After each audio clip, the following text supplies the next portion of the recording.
어떤 사람이 리서치를 했는데 전 세계적으로 가장 많이 쓰여지고 있는 영어 단어가 뭐냐? 여러분 첫 번째가 뭔지 아세요? 전 세계적으로 가장 많이 쓰여지고 있는 영어 단어 첫 번째는 OK라고 하는 거예요. OK. 그러니까 누구나 어디서나 OK로 잘 통한다는 거예요. 두 번째로 가장 많이 쓰여지고 있는 단어는 코카콜라입니다. 코카콜라. 이 코카콜라는요, 선교지에 다녀보면 아주 오지에 들어가도 코카콜라는 있어요. 1923년부터 1954년까지 이 코카콜라의 프레지던트로서 이 기업을 전 세계적인 기업으로 만들어낸 로버트 우드러프가 하는 분이 이 기업을 맡으면서 꿈을 가졌어요. 그 사람이 가지고 있던 꿈은 뭐냐 하면 세상의 모든 사람이 코카콜라를 맛보게 하는 거예요. 과연 그 꿈대로 세상에 어딜 가든지 코카콜라가 도처에 깔려 있습니다. 이분이 가졌던 이 야망대로 코카콜라는 전 세계의 모든 사람에게 사랑받는 음료수가 되었습니다. 후일 그의 사업 비결을 묻는 기자에게 그는 이렇게 고백을 했습니다. 내 혈관 속에 흐르는 것은 피가 아니라 코카콜라다. 야망이 있고 그 꿈을 성취하고자 하는 열정이 그에게 있었습니다. 야망이라고 하는 것은 이렇게 정의가 됩니다. 야망이란 인간이 자기 스스로 설정한 어떤 목표나 목적을 달성하기 위한 욕구로서 다양한 심리적 동기들에 의해 표면화된다 그랬어요. 그러니까 야망이라고 하는 패키지에는 목표가 있고 욕구가 있고 그것을 이루어가고자 하는 동기, 다양한 동기들이 있습니다. 오늘 하나님의 말씀은 우리에게 또 다른 카테고리의 야망을 소개하고 있습니다. 거룩한 야망입니다. 거룩한 야망은 뭐냐? 같은 정의이겠지만 그 목표가 하나님을 위한 것입니다. 그것을 이루어가고자 하는 방법이 하나님이 기뻐하시는 방법입니다. 그리고 그것을 향한 마음의 동기가 하나님을 사랑하는 마음에서 비롯됩니다. 그것이 거룩한 야망입니다. 오늘 본문에서 소개하고 있는 어쩌면 우리 모든 크리스찬들에게 권하시고 계시는 거룩한 야망은 31절에서 발견하게 됩니다. 우리 31절 말씀 다 같이 읽겠습니다. 그런즉 너희가 먹든지 마시든지 무엇을 하든지 다 하나님의 영광을 위하여 하라.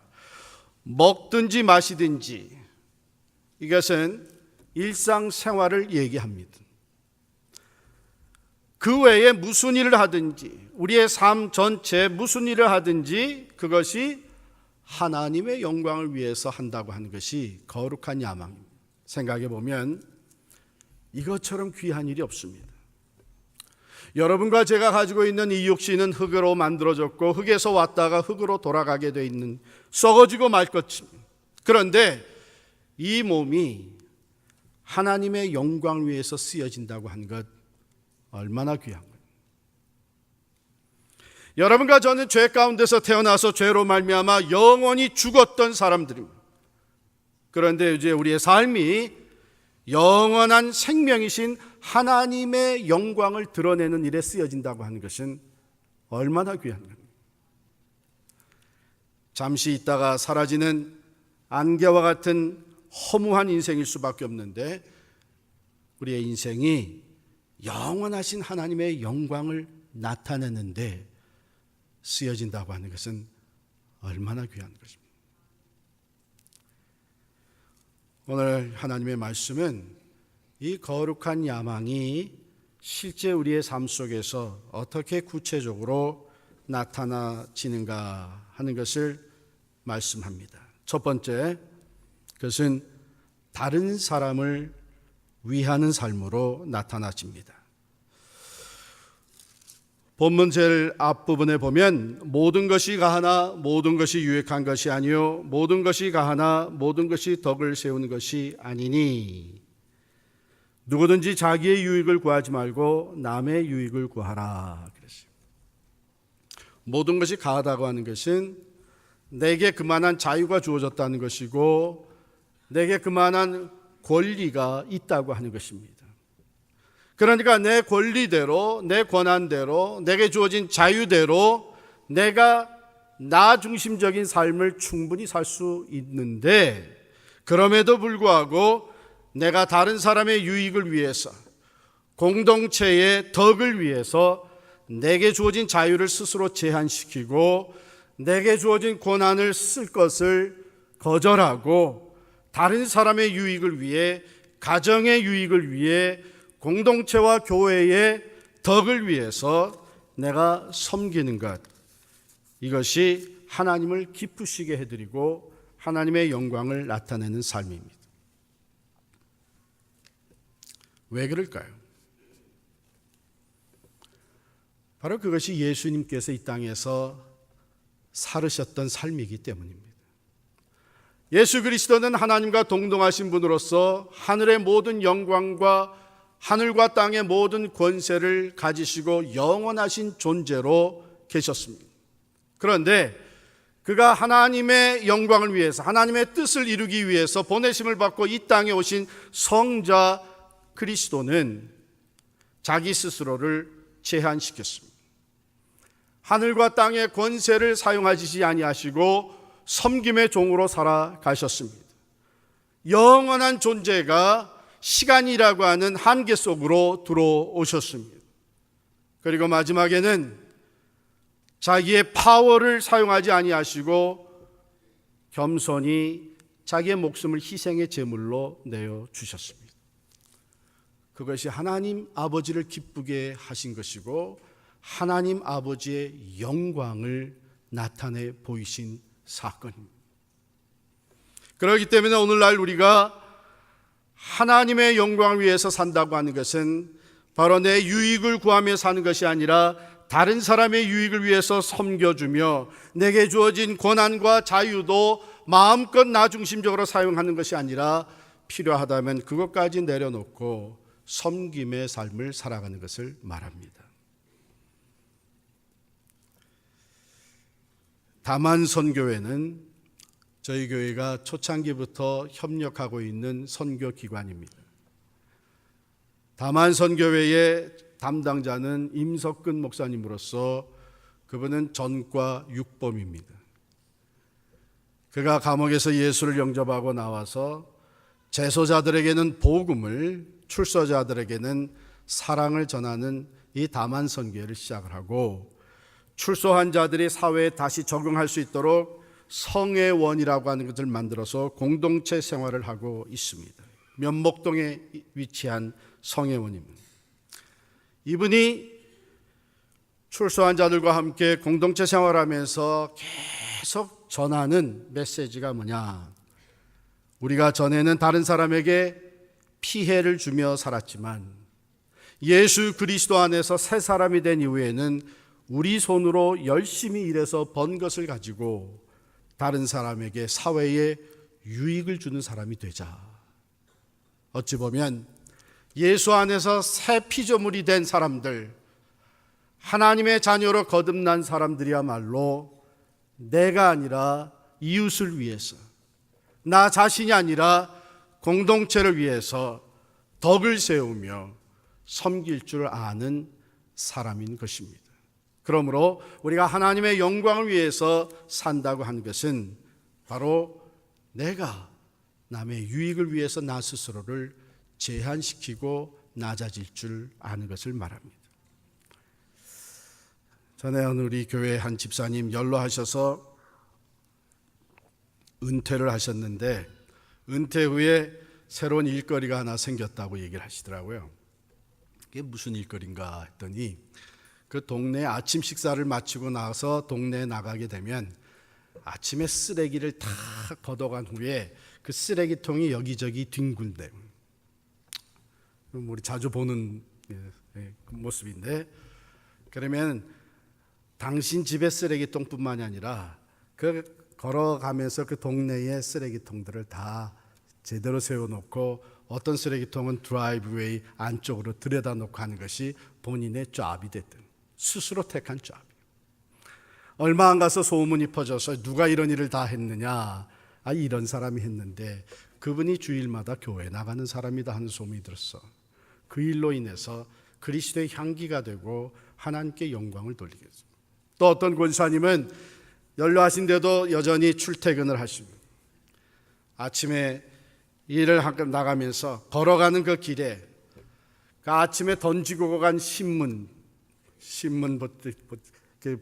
보따리가 그저 여기저기 떨어져 있는 것을 그저 주워서 그 가라지 드라이브웨이 안으로 집어넣는 것.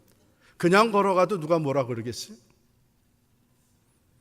그러나 그것을 자원해서 하는 모습을 보면서 동네 사람들이 그리스도인의 아름다운 모습을 또한 접하게 된, 작은 일에서부터 내가 하나님의 영광을 위해서 산다고 하는 것은 내 권리, 내 자유만 주장하는 것이 아니라 이웃의 유익을 위해서 내가 나 스스로를 제한시키고 섬김의 자리에 내려가 주는 것을 말합니다. 예수님 말씀하셨습니다. 너희는 세상의 빛이라. 사람이 등불을 켜서 말 아래 두지 아니하고 등경 위에 두나니 이러므로 집안 모든 사람에게 비치느니라. 이같이 너희 빛이 사람 앞에 비치게 하여 그들로 너희 착한 행실을 보고 하늘에 계신 너희 아버지께 영광을 돌리게 하라. 생각을 해볼 만하죠. 나는 예수 믿는 사람으로서 하나님의 영광을 위해서 살아가는 사람으로서 난 다른 사람의 유익을 위해서 섬기는 일이 뭐가 있는가. 두 번째, 하나님의 영광을 위해서 산다고 하는 것은 하나님이 행하신 가장 크고 놀라운 일을 전하면서 살아가는 것입니다. 왜냐하면 하나님은 이 일을 행하시기 위해서 엄청난 희생을 치르셨기 때문에. 예수 그리스도의 십자가의 사건, 독생자를 희생의 제물로 내어주셨습니다. 그 독생자가 십자가의 고난을 당하시며 죽음의 위기에 이르렀을 때에 아버지여 아버지여 어찌하여 나를 버리시나이까 고뇌하며 외쳤지만 성부 하나님은 우리를 구원하시기 위해서 그를 외면하실 수밖에 없었습니다. 그 엄청난 희생을 치르고 우리를 사랑하시고 우리의 구원을 이루어 주신 그 하나님의 사랑을, 십자가의 복음을, 생명의 말씀을 우리가 전하며 살아가는 것이 하나님께 무한한 영광이 되는 것입니다. 하나님은 온 천하보다도 한 영혼을 더 귀하게 여기시고 독생자를 우리에게 내어주셨기 때문입니다. 사도 바울은 바로 이 일을 위해서 자기 자신의 모든 것을 다 내려놓고 복음을 전하는 이방인의 사도로서 최선을 다해 살아갔던 사람입니다. 그는 고린도전서 9장, 앞서서 9장 19절부터 22절에 이렇게 고백합니다. 내가 모든 사람에게서 자유로우나 스스로 모든 사람에게 종이 된 것은 더 많은 사람을 얻고자 함이라. 그러면서 하신 말씀이 내가 유대인에게는 유대인과 같이 된 것은 유대인들을 얻기 위하며 내가 율법 아래 있지 아니하지만 율법 아래 있는 사람에게 율법 아래 있는 것 같이 된 것은 율법 아래 있는 자들을 얻고자 하며 율법과 상관없는 이방인들, 율법 없이 살아간 사람들에게 또 내가 율법과 상관없는 사람과 같이 된 것은 율법 없는 사람들을 얻기 위하며 약한 자들에게 내가 약한 자와 같이 된 것은 약한 자들을 얻기 위하며 여러 사람에게 여러 모습이 내가 된 것은 아무쪼록 몇 사람이라도 구원하기 위함이라. 우리가 구원의 복음, 예수 그리스도의 십자가의 사랑을 전할 때마다 하나님이 영광을 받으시는 줄을 믿습니다. 전도자 무디는 어렸을 때에 부흥 집회에 참석했습니다. 헤네스 발렐이라고 하는 영국 목사님이 설교를 하는 것을 들었습니다. 그런데 그 말씀을 듣다가 이 젊은 무디의 마음속에 큰 감동이 왔고 뜨거움이 있었습니다. 무슨 말씀을 하셨나 하면, 하나님께서는 지금도 온전히 헌신하는 사람만 있으면 그를 통해서 지금까지 나타나지 않았던 더 큰 일을 이루실 것이다. 돈이 많다든가 재주가 많다든가 지식이 많다든가 능력이 많다든가 그것이 아니라 온전히 헌신하는 자가 있다면 하나님은 그를 통해서 지금까지 나타나지 않았던 놀라운 일을 행할 것이다. 이 말씀을 들을 때에 어린 무디는 내가 그 사람이 되겠다고 온전한 헌신을 하나님께 드렸습니다. 그는 그때 너무 기뻐서 눈물이 비오듯 쏟아졌다고 고백했습니다.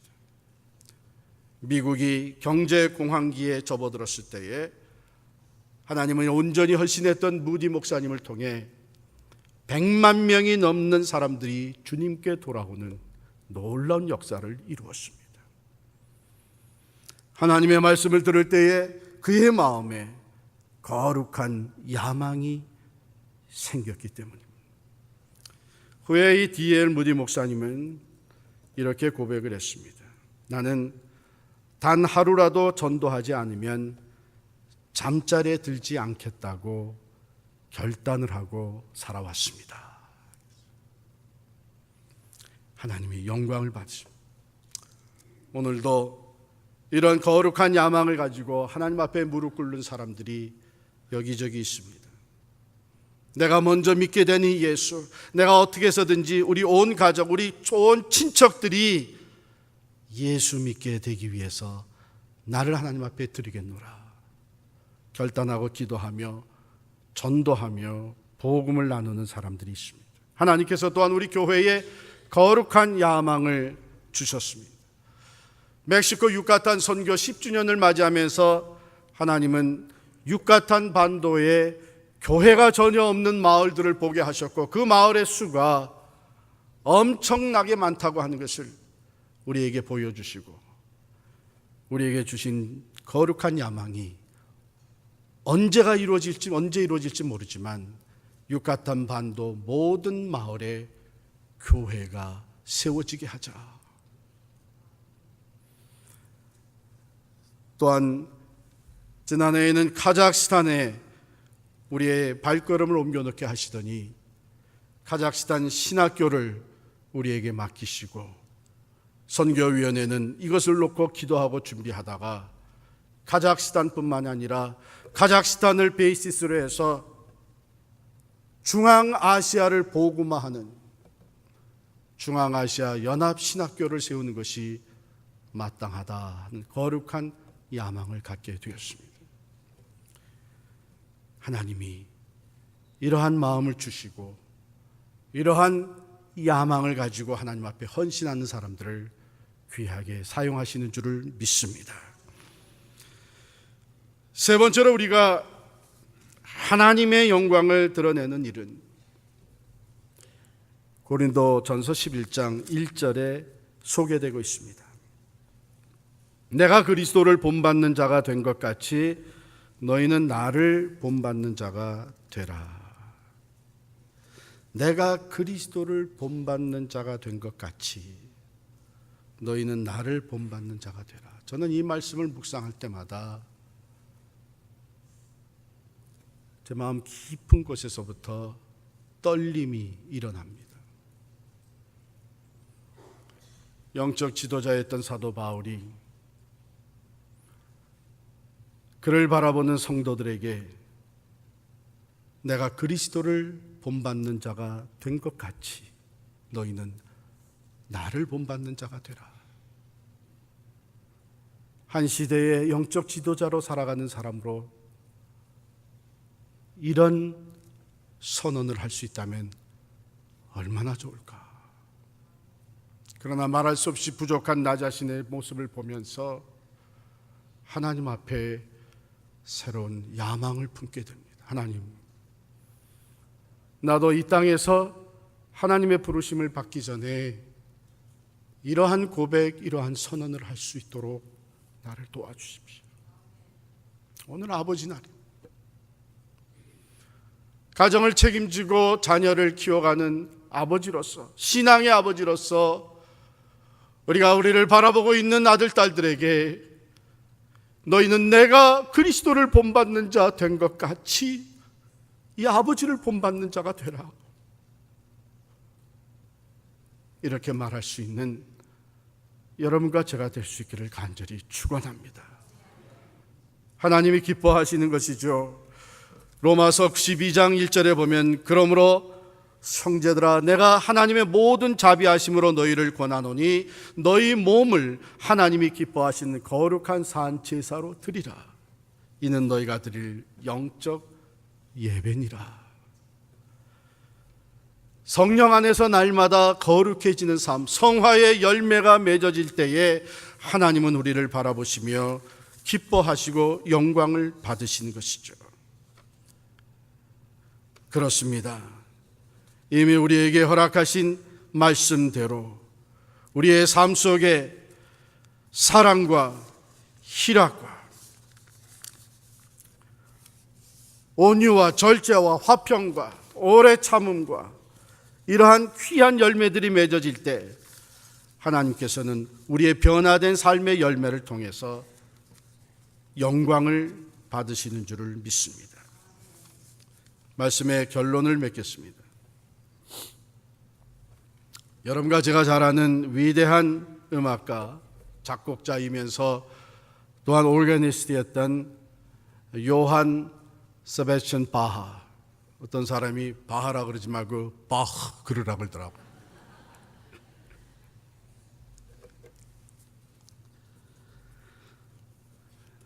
이분은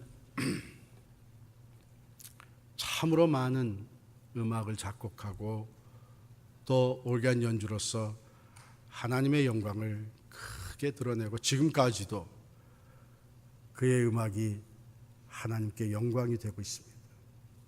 그 작곡을 할 때에 시작하는 비기닝, 작곡 비기닝에 항상 써놨던 이니셜이 INJ 또는 JJ 이렇게 썼다는 거예요. 이 INJ는 나민의 예수라고 하는 뜻으로서 In the name of Jesus라는 의미입니다. 또 JJ는 예수 수바라고 하는 뜻으로서 Jesus help me라고 하는 뜻입니다. 작곡을 시작하면서 내가 예수 그리스도의 이름으로 시작을 한다. 예수님 나를 도와주십시오. 이렇게 작곡이 시작이 되고 그 다음에 모든 작곡을 마치게 되면 마지막에 적어놨던 이니셜은 SDG입니다. Soli Deo Gloria라고 하는 뜻입니다. To God alone be the glory. 하나님께만 영광을 돌립니다 하는 그런 뜻이에요.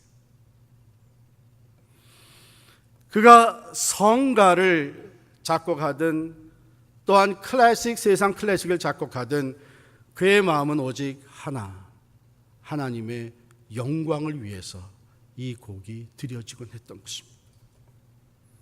과연 그가 가졌던 이 거룩한 야망, 자신이 만들어낸 음악을 통해서 내가 아니라 하나님이 영광을 받으시기를 원했던 그는 많은 음악을 통해 하나님께 영광을 돌리고 하나님을 기쁘시게 해드린 분이 되었습니다. 오늘 하나님의 말씀을 들은 저희들, 우리 인생의 노래를 새롭게 만들어갈 수 있기를 원합니다. 우리의 삶의 모든 일, 먹든지 마시든지 무엇을 하든지 모든 것이 하나님께 영광이 되기를 위해서 새롭게 결단하고 출발하는 여러분과 제가 될 수 있기를 바랍니다. 그것이 결코 우리의 의지적인 노력과 결단으로만 된 것이 아니기에 바하가 새로운 곡을 쓸 때마다 JJ라고 했던 것처럼 Jesus help me. 주님 우리를 도와주십시오.